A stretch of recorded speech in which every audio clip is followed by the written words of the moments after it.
Voi pregăti astăzi brownie cu migdale și fulgi de ovăz. Este o prăjitură simplă, gustoasă și foarte sănătoasă, fără făină din grâu și fără adaos de zahăr. Pentru prepararea acestei rețete vom avea nevoie de 75 de grame de migdale, de 75 de grame de fulgi de ovăz, de 2 banane, 3 ouă.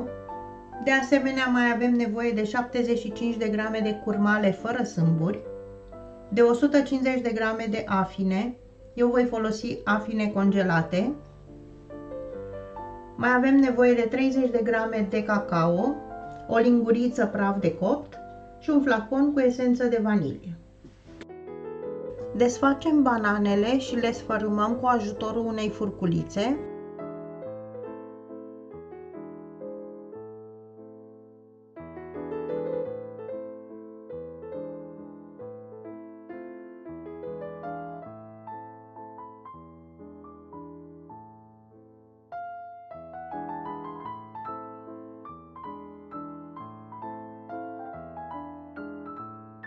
Bananele sfărâmate le răsturnăm într-un bol.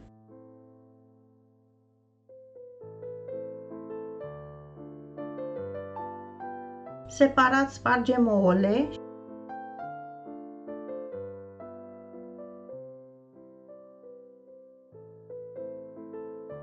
și le batem bine cu un praf de sare.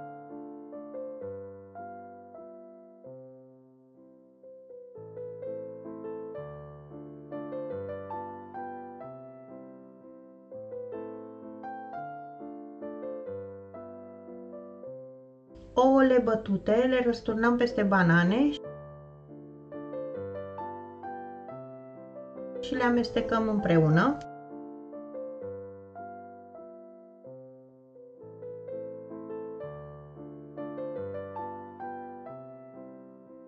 Avem nevoie de o râșniță sau de un robot de bucătărie în care vom mărunți migdalele și fulgii de ovăz. Punem migdalele în robot și le măcinăm.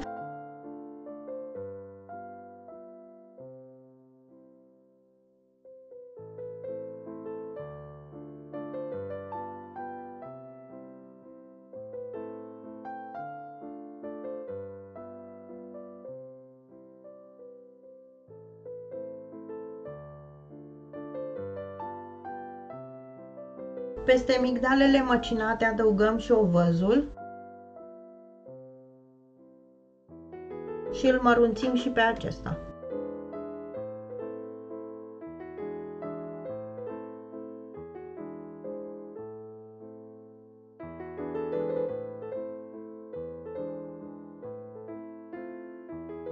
Amestecul de migdale și ovăz măcinat îl răsturnăm în bol peste banane și ou și le amestecăm împreună.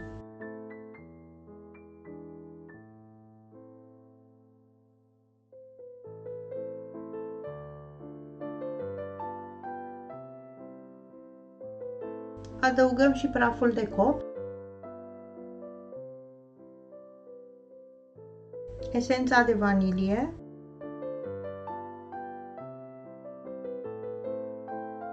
și cacao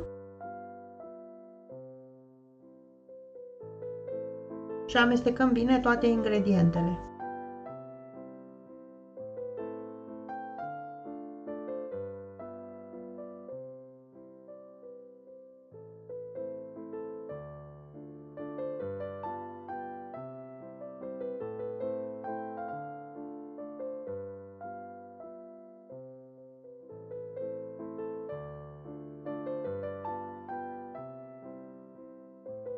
Tăiem mărunt curmalele .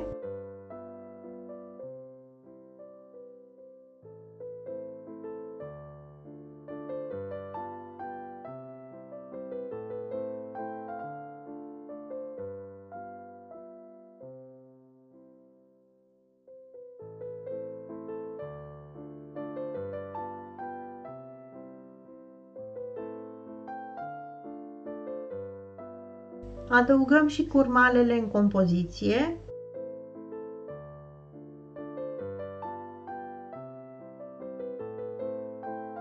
amestecăm bine pentru a le încorpora și pe acestea.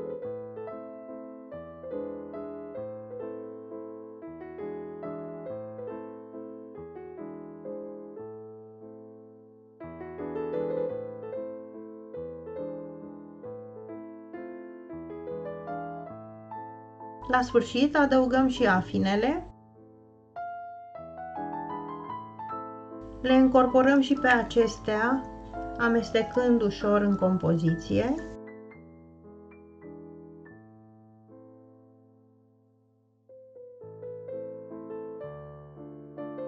Compoziția pentru brownie este gata. Punem hârtie de copt în tavă. Tava mea are dimensiunile 35 de cm lungime cu 23 de cm lățime.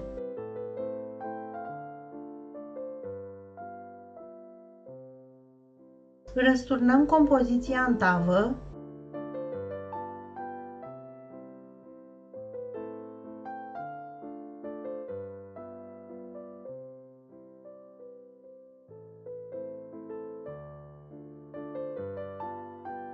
Și o întindem uniform.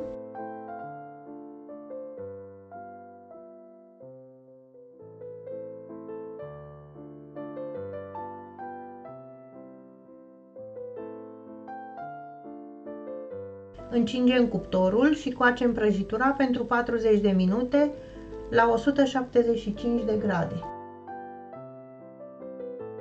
Prăjitura este gata, o lăsăm să se răcească, după care o putem servi.